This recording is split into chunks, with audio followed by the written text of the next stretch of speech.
Welcome to our series on macronutrients. Tonight we're going to be talking about carbohydrates. My name is Mary Zbaracki. I'm a clinical dietitian and certified diabetes educator, and I come up here once a month from Duluth. I'm delighted to be here working with patients who have a variety of nutrition concerns, really all ages and differing needs as far as nutrition goes. Many of the patients I see are concerned about their weight, and many patients also have diabetes. And I wanted to share with you a little story that I think is illustrative of what we're going to be talking about tonight. When I meet with patients for the first time who have diabetes and it's a new diagnosis, I don't do this all the time, but I often will try to gauge what their interest and what their level of knowledge is regarding foods and what foods are comprised of. So I'll say, this is about limiting carbohydrate. Can you name some foods that have carbohydrate? And they're great going along with it, and maybe name about 6 different foods like potatoes, corn, rice, beans, bread. Those are typical ones. I don't name sweets as often, rarely name milk, and almost never name fruit. And so I'll say, well, fruit is a carbohydrate, contains carbohydrate. And their response is, I thought fruit was a good food. So to me, that speaks volumes, because we have swung the pendulum so far the other way that now we think of carbohydrates as being, they're vilified. They're thought of as being something bad. And it used to be that fat was bad, and now carbohydrates are viewed as bad. And what I would like to talk about is what carbohydrates are. So this will delve into a little bit of food chemistry, because I think it's important to know some of that when you're evaluating food labels and evaluating products. Also, simple versus complex carbs. What does that mean? Is there an amount of carbohydrate we should consume? What's a keto diet? What is it about high fructose corn syrup? And then look at carbohydrates and diabetes. Feel free to ask questions as we're going along. We'll get probably about 2/3 of the way through, and then we'll have a little break, a little refreshment break, a little stretching break. And I brought fruit because one of the things that I hear from patients all the time is that they love fruit, but it's hard to find a good variety of really fresh fruit here. So it's been safe in the cooler with lots of ice the whole day. Anyway, so carbohydrate is one of the things that is in the news a lot. There's always nutrition advice. It seems like nutrition headlines sell books. They enable celebrities to have things to talk about when they're on various talk shows. And it seems like we get headlines that are somewhat contradictory. Are carbs good, carbs bad? And the studies, like just a single study sometimes will make a headline, and it's not always appropriate that they should have that kind of recognition at an early stage. So what are carbohydrates? At the very basic, they are substances that plants create, where they can harness the energy from the sun. We're back in 4th grade science now. Harness the energy from the sun and combine it with carbon dioxide and water to make glucose. And glucose then enables the plant to grow, and we then can consume the plant and get energy from it. So virtually all carbohydrates, maybe with the exception of milk, because milk is from an animal, but so it's very basic. It's one of 3 macronutrients, along with protein and fat. And your body uses carbohydrate as an important energy source, a fuel for the body. And unlike fat that we can store virtually unlimited amounts of, we don't have the capacity to store carbohydrate. So extra carbohydrate is, in a series of reactions, becomes stored as fat. And I think that is one of the concerns about historically the low-fat, high-carb diet, that I think sometimes people took it very literally, that carbohydrates were free, consumed a lot of extra calories from carbohydrates, especially refined carbohydrates, and that may have contributed overall to the excess calories in our diet in about the last 20 or so years. Mary, refined carbohydrates? What does that mean? Yeah. Okay. Refined carbohydrates are carbohydrates that have gone through varying levels of processing. So, for example, white bread would be an example. You know, the germ is removed, the fiber is removed, the bran is removed. Some of the nutrients are added back in the enrichment process, but it's not the same as, you know, what you would get with a whole grain product. And there are varying levels too when you think about it, processing, like freezing food, canning foods. You know, there's a certain amount of processing that goes on, but we have more extensive processing. So to the point where it enters into the foods that we eat, it's really easy to overconsume. For example, a lot of the fiber is taken out of our diet. We have a remarkably low intake of fiber, only about half of the amount that we should. And that contributes to, you know, not having as much of a feeling of fullness. And it changes even the bacterial flora in the gut. And, you know, there's all these other things that are going on, and it has to do with, you know, the overall processing of food. But it's what we desire, it's what we love. And also some of it is a little bit addicting, as I'll talk about in a minute. So liver glycogen is one of the places where carbohydrate is stored, and this helps in keeping blood sugar normalized. Muscle glycogen is used as an immediate energy source for exercise, for moving around. And now, for example, with Grandma's Marathon coming up, you'll hear about you know, athletes hitting the wall, and that's because they've used up most of their muscle glycogen. So we really have kind of limited capacity to store carbohydrate. And this comes into play when we talk about the keto diet a little bit more.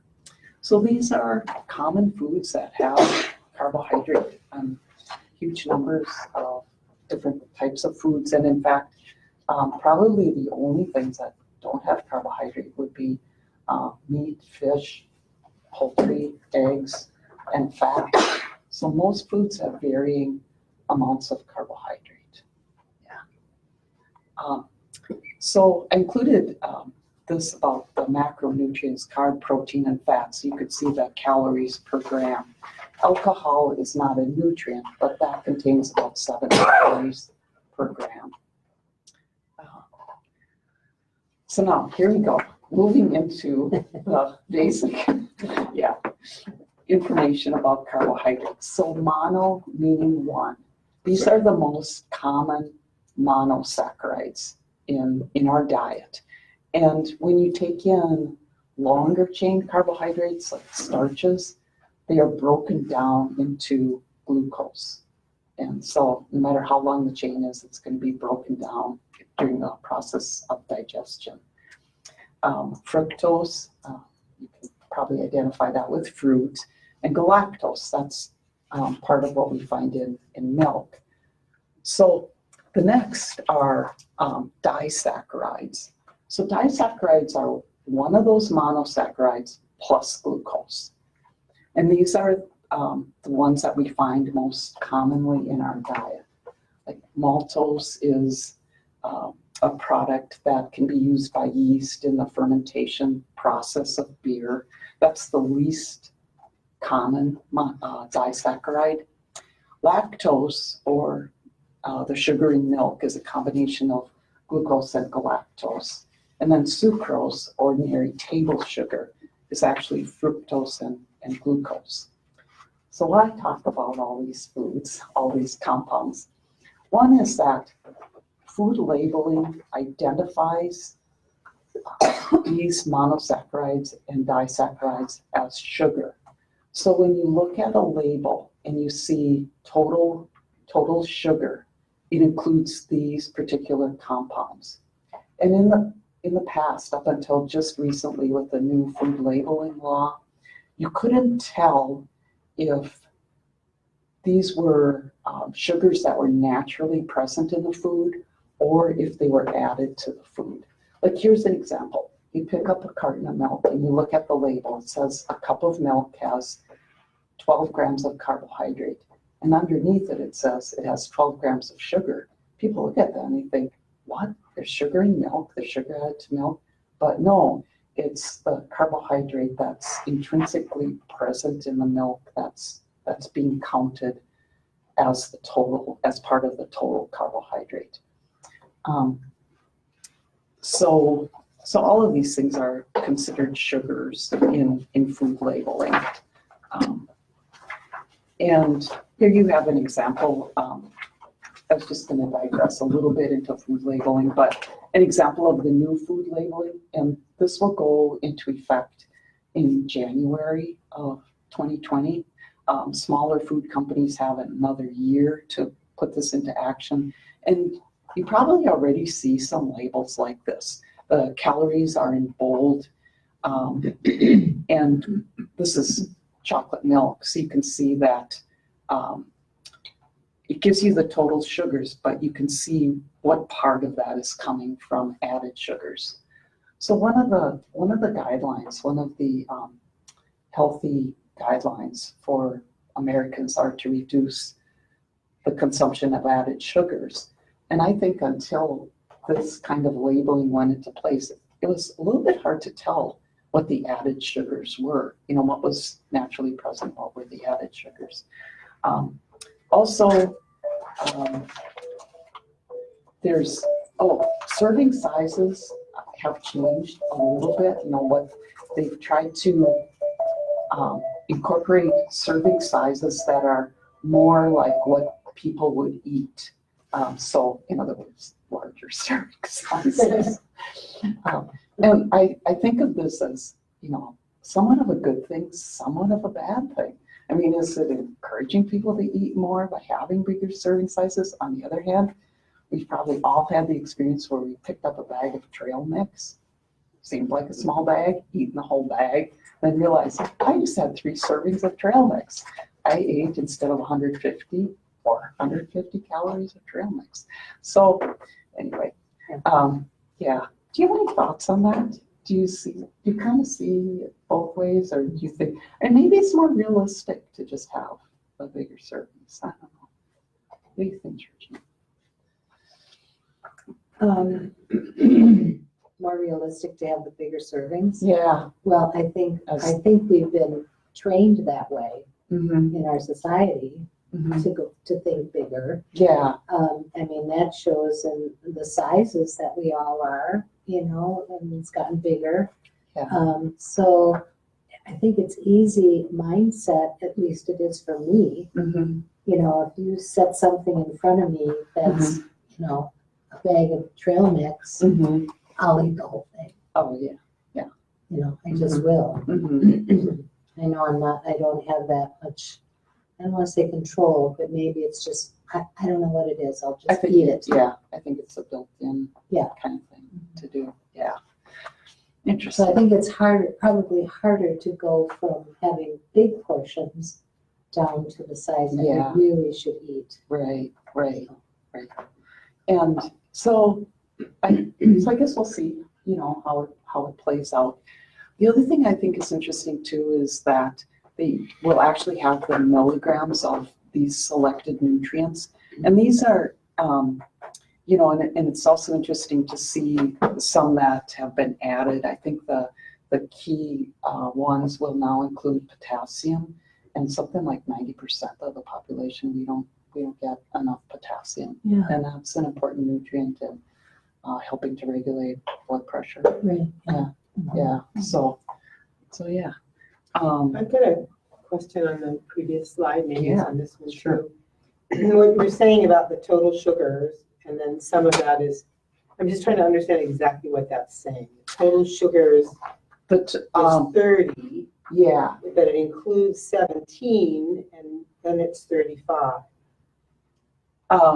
17, so the total, so there's 13 grams of sugar that are coming from the milk itself. Okay. So And then just, the 17 would be the chocolate syrup that's added to the milk. okay. And And then- how do they get to 35? Percent. Oh, Oh, yeah. Oh, percent, oh, okay, I'm Okay. sorry, yeah. Okay. Percent daily value, personally, I wish that wasn't included. I usually scratch through it when I'm talking to patients about it, because it's just too many numbers, and you have to know what the reference is. Well, and actually with the new label, they are going to include less confusing information about what the reference is for percent daily value. It would be like, you know, it's like saying, okay, let's say we need 1,000 milligrams of calcium a day.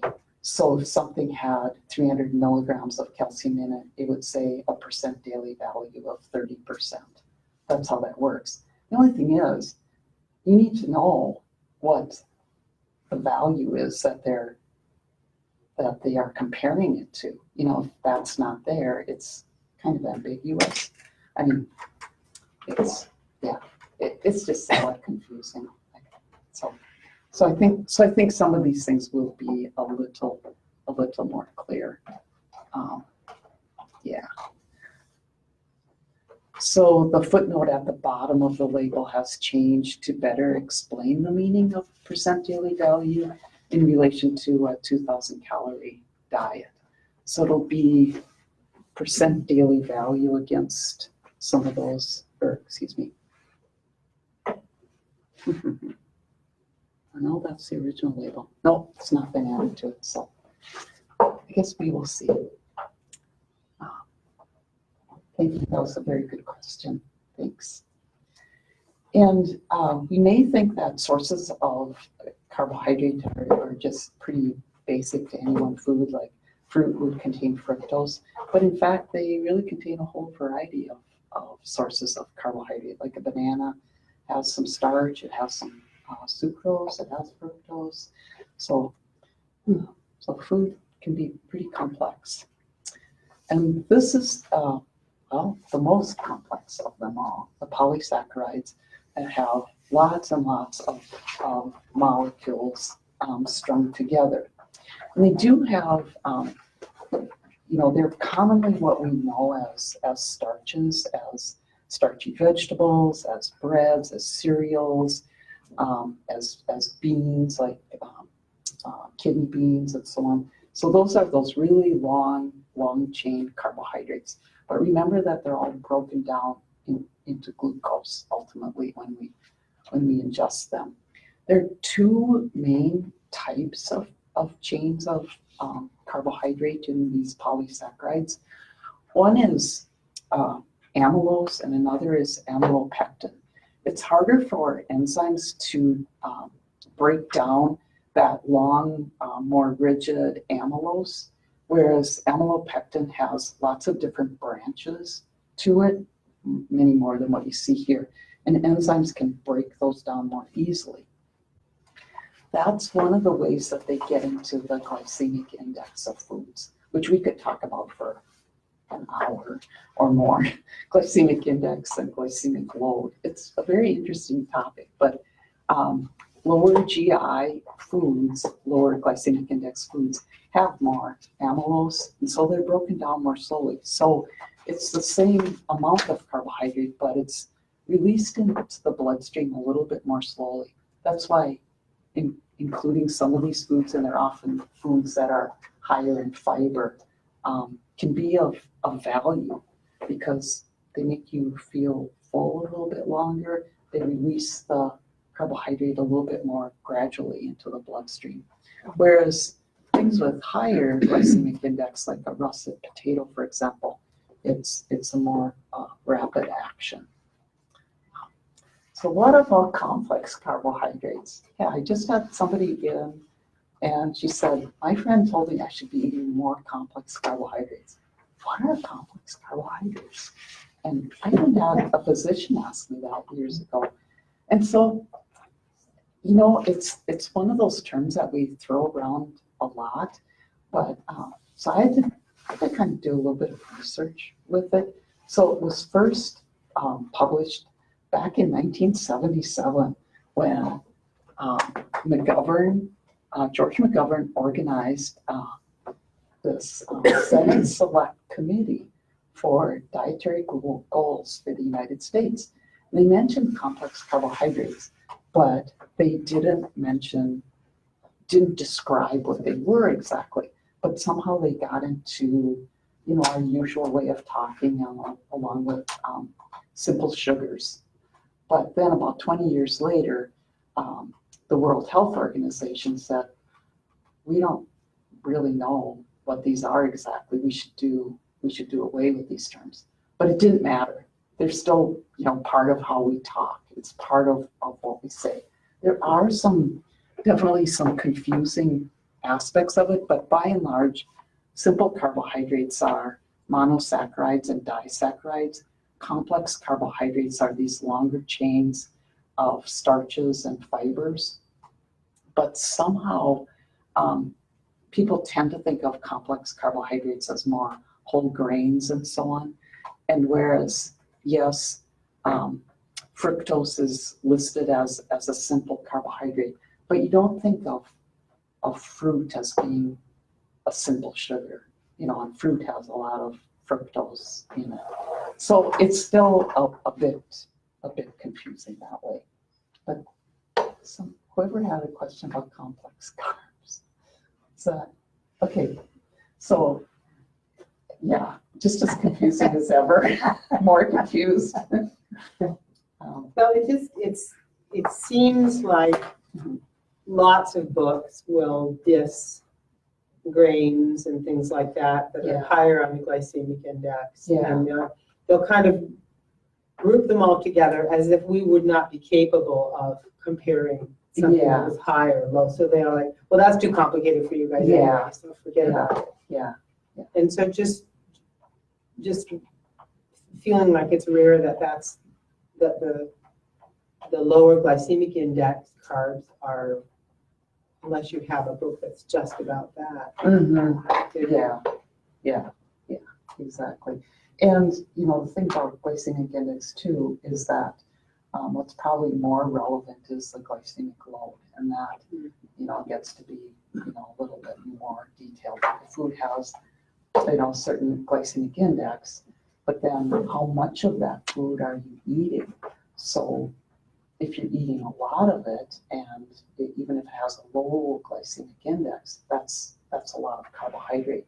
So they figure out the glycemic load by multiplying the glycemic index by the amount of carbohydrate you are actually consuming, and then dividing that by 100, and they come up with another number.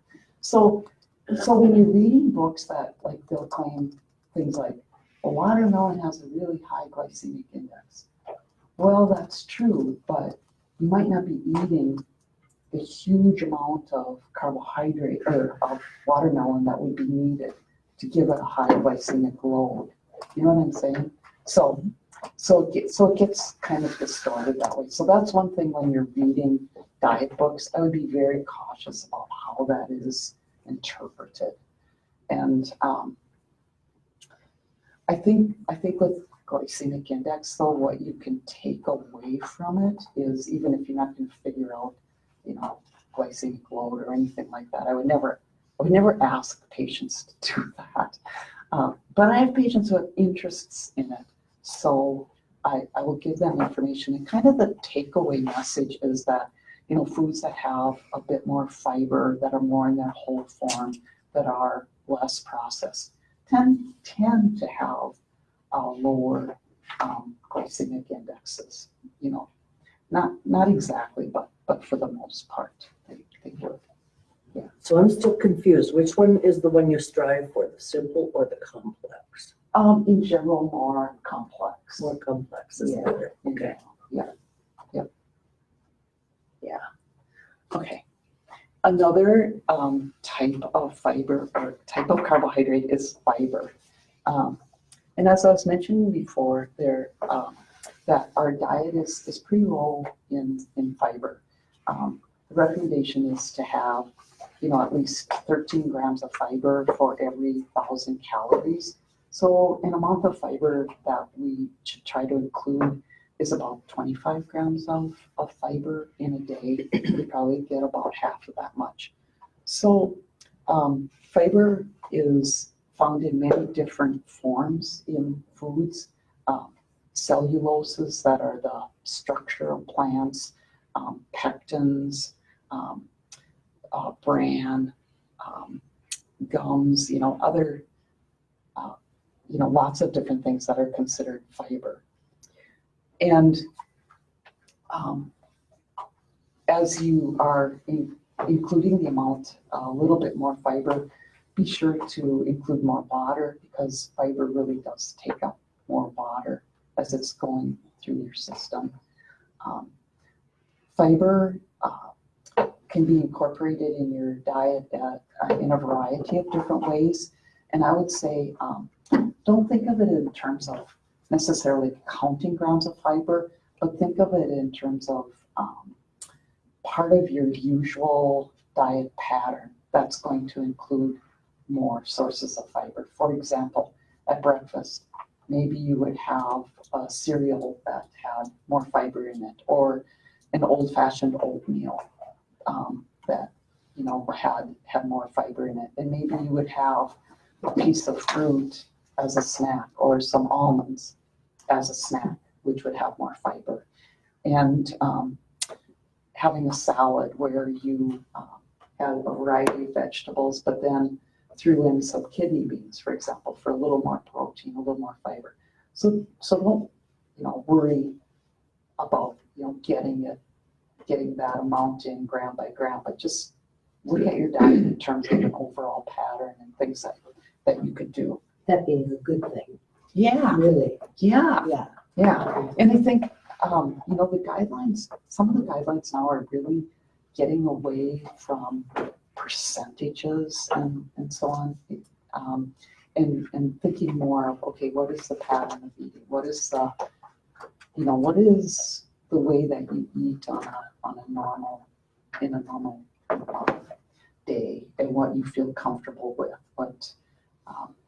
And I think it enables people to have a healthy style of eating without kind of jumping from one diet to another, searching for something that's going to work. You could spend just months and months doing that.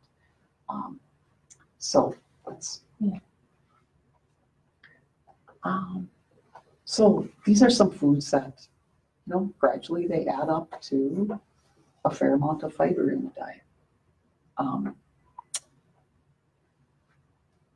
I get Eating Well magazine. I don't get it all the time, but it's kind of pricey, but I get it periodically. Anyway, they have the best menus and recipes online. So I did include a reference to that.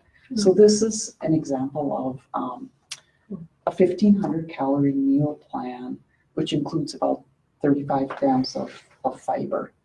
So here, they're pretty much basic foods, and they go through and tell you how many calories are in these snacks and meals and how many grams of fiber. So, Does it break it down on carbs? not this one, but I think there are others that do, other menus that are in there that do. Mhm. Yep. But it all looks good. I mean, It's- really, the carbs Yeah, don't, I Yeah. don't think amount to a tremendous amount in No. those recipes, so so I don't think so. I be don't under think so either. 45, Yeah. Yeah, and that's No. we're good to go. yeah, yeah. So, okay. Now, speaking of addiction, I just wanted to mention that we, might not, unless we were Elf in the movie, we might not like huge amounts of sugar or, drink syrup or anything like that. Nor would we just eat a stick of butter. We wouldn't do that. But you combine those things and they become utterly delicious. And it was a very interesting and difficult to limit the amounts of it. There was a paper that was written recently, it's published in Cell Metabolism, talking about how these combinations of fat and carb, first of all, they're very rarely found in nature. I didn't really think about that, but yeah, interesting. And that in the modern environment, we have a lot of foods that are both high in fat and carbohydrate. And in fact, the highest, as far as group of foods that we eat in terms of calories in our diet, are grain-based dessert items like cookies and cake and even things like muffins. The things that have, they're very satisfying and they somehow stimulate the reward center of the brain. So, and they make us crave more. So to me that says you have to be very careful with these foods. You have to make it easier for yourself. You don't want to have a 13 by 9 pan of anything. Sitting on the counter, Yeah. just staring at us.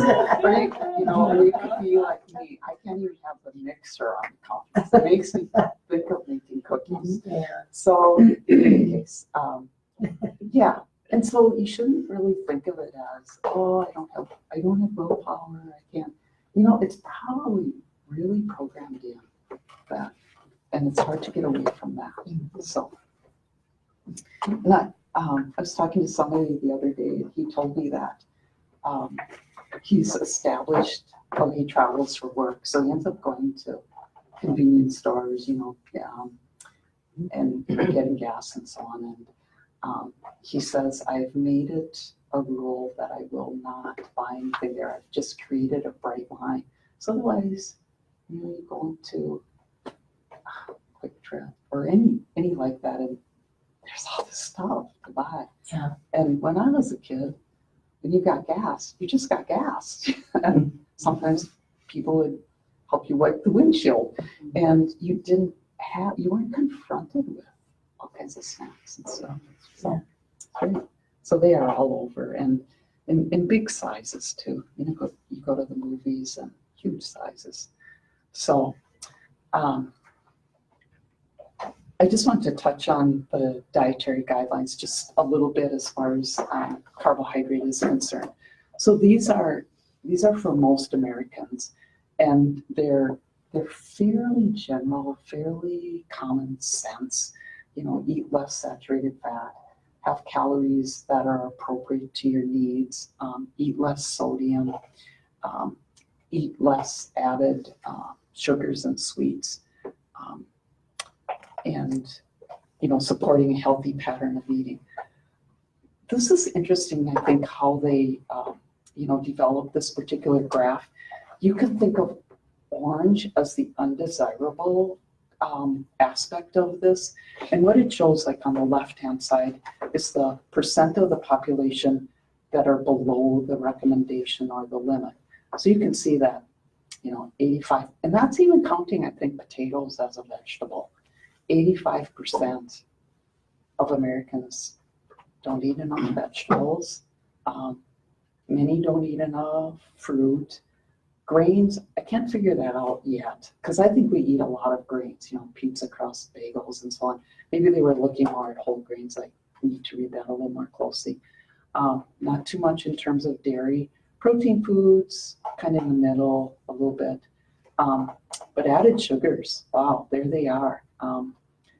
We eat like 75% of us or so eat more added sugars, more added fats. And look at the sodium, like 95% eat more than the 2,400 milligrams of sodium that's recommended. How much is recommended? Is it? 2,400 milligrams. Which, if you go out to eat, you can get that in a meal or close to it, easily over 1,000. Easily. I think though, in my case with the sodium, I'm not used to plain food. I mean, I've grown up with the sodium, so it adds flavor, and so sometimes food just tastes so boring unless you add this, and then you get a lot. Yeah, no, I know what you're saying. And there are things, well, salt is an acquired taste. So, over a period of time, you can get used to lower levels of sodium. And I have to say, there is a plethora of seasonings out there now that do help. They're not the same as salt, but there's a lot of kind of versions of Mrs. Dash and other things that you can use. Another thing too is if you can avoid buying things that already have a lot of sodium in them, that will go a long way. Like you could get if you're buying a lower sodium soup, it doesn't have to be super low, but even if you get it to half of what it was, that would be a huge step in the right direction. What's your take on sea salt? I think it's fine to include. It's still sodium. It still has the same, milligrams of sodium. When you're cooking, should you go lean that way, or doesn't it matter? It doesn't. Here's what I think. I think when you're cooking, adding salt, for me at least, it doesn't have quite the impact that taking just a few grains of salt and adding it to the food on my plate gives me more of that sense of salt. And sea salt, for some people, because of how the crystals are cut, gives them a little more sense of salt. It has the same, sodium. It's not, it's not savings, absolutely. But if it gives you more of the sense of salt, that can make a difference. It's interesting too when you look at sodium in the diet. Like some of our highest sources of sodium are foods that we wouldn't think of, and it has to do with the number of servings that we have. For example, really high on the list is bread, because a sliced bread has 150 to 200 milligrams of sodium. And if you have a couple of slices of toast in the morning and a sandwich at noon, and pretty soon you've got 1,000 milligrams of sodium. So, yeah. So it's not always what you think it's going to be.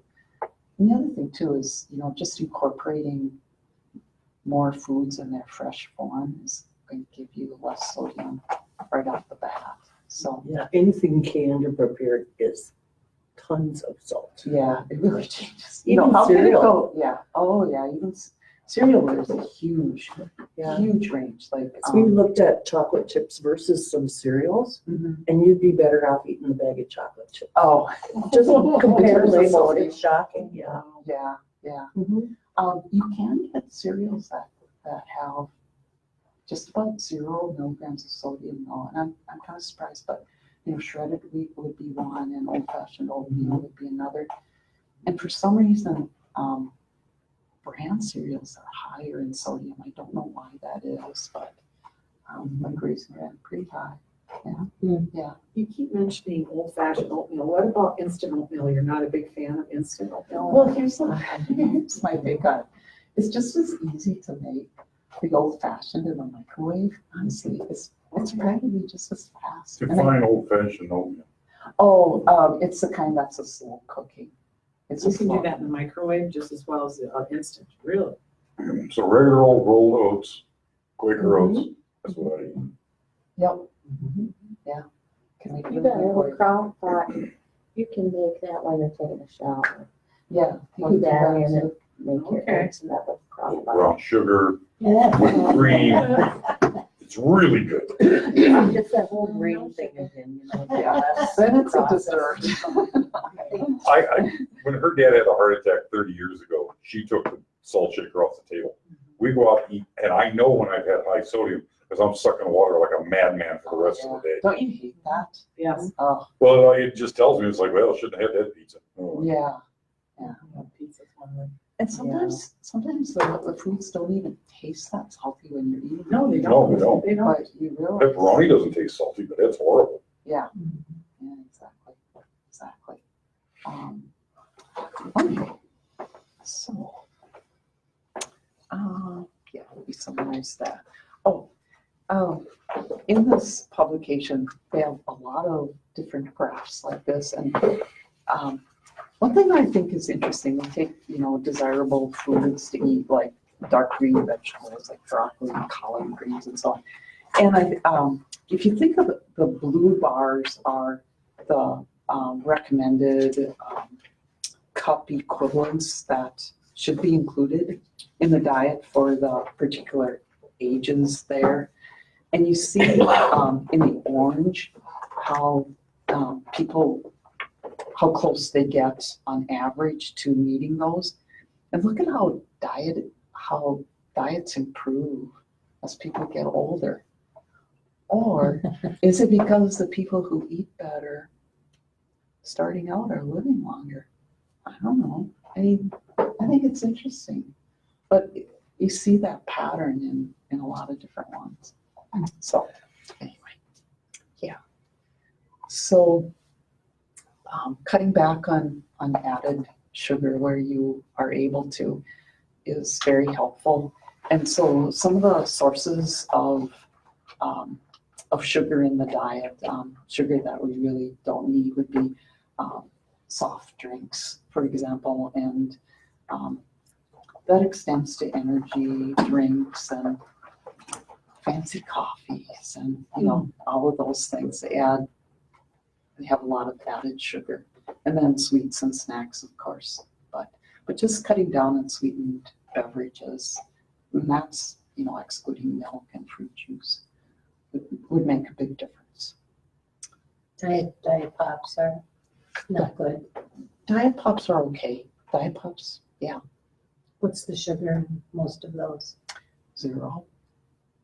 Um, You mean, it's different, non-nutritive or artificial sweeteners. Yeah. Yeah, so they're not, And wasn't there some talk about artificial sweeteners couldn't cause cancer at some point in time, or has that changed now?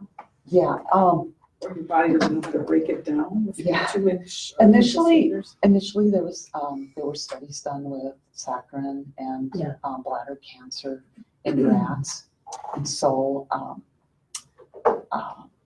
there was concern about that, but then years later, I think what the research showed was, yes, feeding rodents these huge amounts of saccharin did cause bladder cancer, but that mechanism for causing bladder cancer did not exist in human beings. That was what the research was. Okay. So, What about as a diabetic? Would you not recommend drinking any diet pop? I think diet pop is fine to drink Be okay? in moderation. Yeah. It might not, help with weight loss, but it might help. I mean, you see both sides of it, and it's also, it's hard to identify, what am I trying to say? Like, for example, say someone who has pre-diabetes started drinking diet soda, and then years down the road, eventually they did develop diabetes. Well, is that saying that diet soda caused their diabetes? Well, no, they had pre-diabetes to start with, and maybe it took a lot longer before they eventually developed diabetes. So, the reading through that can be kind of confusing at times, but in any case, non-nutritive sweeteners have been. What about some of the conversation on this about non-sugar sweeteners affecting metabolism? Yeah, that hasn't really held up. That has not been borne out. It doesn't confuse your body with breaking things down at all. It's okay. No, yeah, it's okay. It is. What is xylitol? It's a polyol. It's in the group with, it has a small number of calories. It's a sugar alcohol is what it is. Even though it has nothing to do with alcohol as we know it, but it's a sugar alcohol. So xylitol and mannitol are kind of in a unique group. They're often added to kind of diet candies and so on, but eating too much of them can cause diarrhea and GI problems. So, But it's a man-made thing, it's not a natural form. Is it a chemical yeah, I think invention or something? I don't know how to explain that. that's a Versus question. something from corn or sugar beets or whatever. Yeah, I'm not positive. Okay. I'm not positive. I've always thought of it as being man-made, but I think it is man-made. But I'm not absolutely positive. What's your take on carbonated drinks on your bones, calcium? As women, we always hear to stay away from carbonated drinks. Stay away from carbonated drinks. Yeah. Well, everything is kind of in moderation. And so if you're having like 1 to 2 carbonated drinks a day, it's really, that's not an issue. Overall, it's not an issue. It's a non-issue. They have looked at, the one thing with diet beverages I did find was if you want the sense of something sweet, it doesn't necessarily satisfy that that craving for something sweet. So I think it's important to to just put that into perspective, that unless you consciously limit some other sweet item, you're not going to save any calories simply by having diet soda per se. It doesn't have any great magic to it that way. So, but it can help, and some people it helps a lot. And I actually reviewed that topic a bit because it does come up a lot. I mean, honestly, certain things people view as being just poison, like high fructose corn syrup. Yeah. And so, yeah, I mean, so, but then you have to go back and look at, okay, what does the research actually say about that? And, yeah, so, okay. Yeah, so in general, we are eating more calories. Like if you look at caloric intake from in the 1960s and moving on forward, from about 2,800 calories to 3,500 calories a day. That's a lot of calories. This is based on interviews and food disappearance data. So imports minus exports minus looking and then evaluating in terms of the whole food supply. I don't think it takes into account though, like household waste of food. So these numbers might be a little bit inflated, but you still get kind of a picture of where we're going. Amazing. Yeah. So, and everything is bigger. And the pizza at the bottom should be 2 slices, not 2 calories. So anyway, in case that wasn't obvious. But and the problem is with having larger portions is we get the sense that this is the norm. Everybody has their sense of what's an appropriate portion for me, what will satisfy me. And if you, for example, this has been shown in studies, if you go out to eat a lot gradually, you start taking that sense of larger portions home with you. And it starts becoming the norm for you again. It's so psychological, It is. you know. It How many is. calories are we supposed to be having a day, a man versus, and How many calories? Yeah. Ooh, that's a great question. Yeah, well, it's different for everybody, honestly. It's the number of calories where you can sustain a healthy weight, has to do with your exercise, has to do a little bit with your genetic makeup. Although you could argue, 40 years of genetic makeup hasn't changed greatly, and They do have recommended calorie amounts, though, don't They- they, for they- women? And they do. that you're basically saying, you need to Yeah, and know it's really- yourself and your body and exactly your right. weight. Yeah, what I usually tell you to do is keep a record. Keep a record of what you eat. And even by recording things, you will probably actually start cutting back. That's one thing about recording food. But if you are really honest with yourself, you'll get a pretty good picture there. And then for losing weight, take that, subtract maybe 250 to 500 calories. And don't go any more than that. People who in general shouldn't eat less than about 1,500 calories. There's no need to do that. And when you get into those lower calorie ranges, it's hard to get the nutrition that you need. And it's just really hard to stay within that. And also, your body goes through adaptations, like in the Biggest Loser, there's been a lot of studies with that how, losing weight rapidly can really affect your metabolism. And it makes gaining the weight back. Your body thinks it's going into starvation, so it slows down. Exactly. That's exactly right. I know what I said at the training table playing college football, it was nothing for me to do 6,000 calories a day. Yeah. Okay. You were exercising. yeah, they're a football player. I had 60-inch boobs and 34-inch waist. I don't know what happened. Something moved.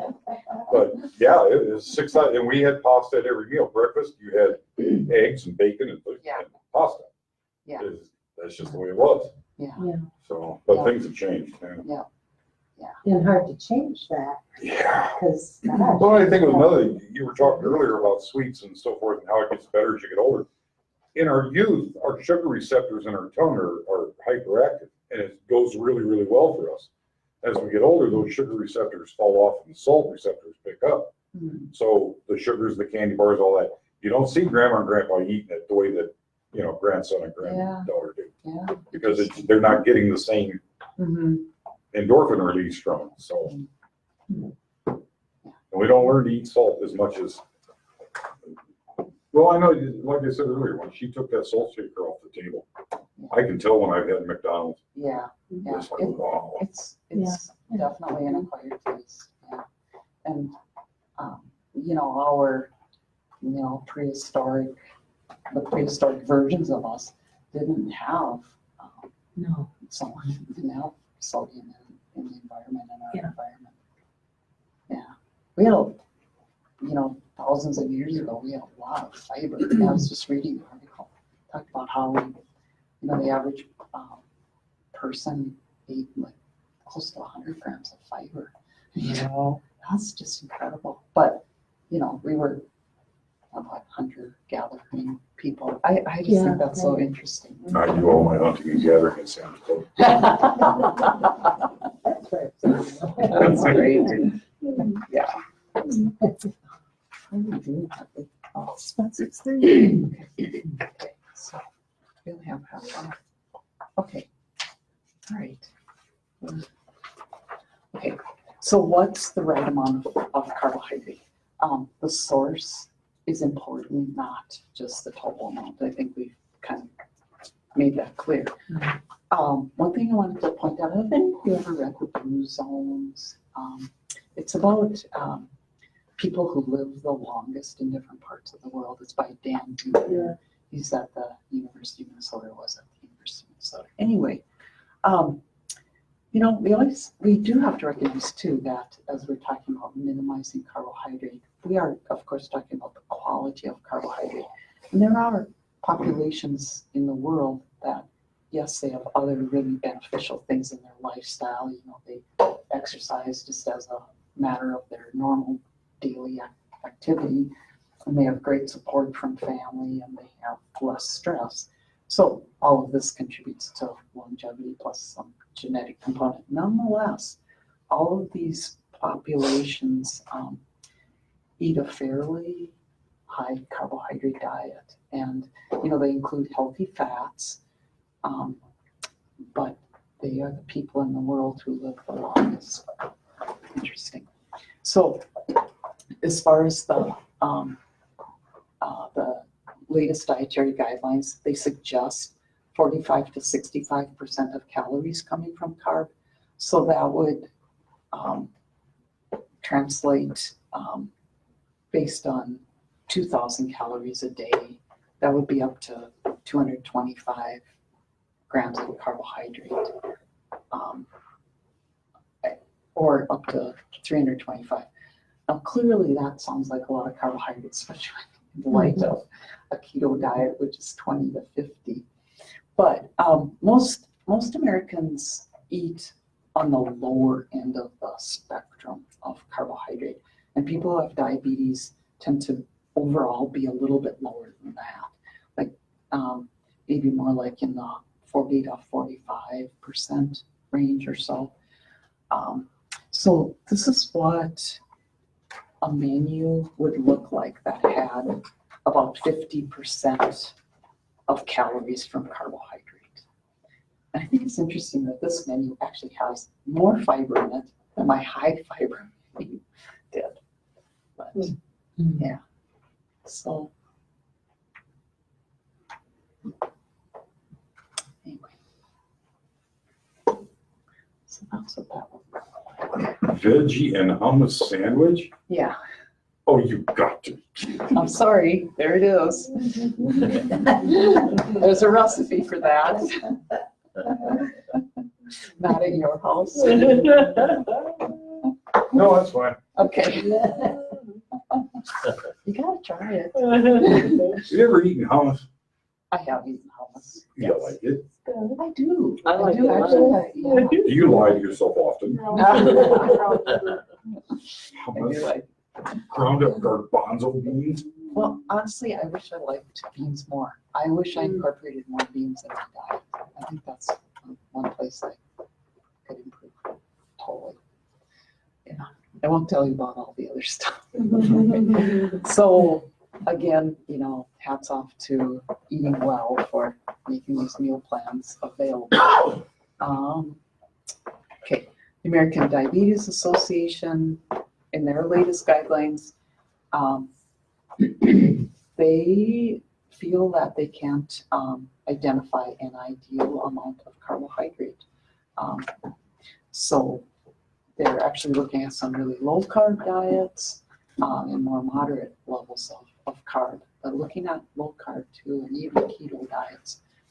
So we'll actually talk about those after we'll have like a 5-minute break. And the American Heart Association, they don't have percentages either, but recommend more plant-based foods and to minimize the refined carbohydrates and sweetened drinks. So all of these organizations say similar things. They might say them slightly different ways, but so we've talked about all those things. These are some of the references for that. We'll start with this slide when we come back. So we can just take maybe 5 minutes or so if you want to stand and stretch. And please have some fruit. Yeah. In the late 70s, our farmers moved beef production from grass-fed into feedlots and started feeding corn and other grains and so forth. Are we seeing an increase in the sugar counts in the meat? Not that I know of. Not that I'm aware of.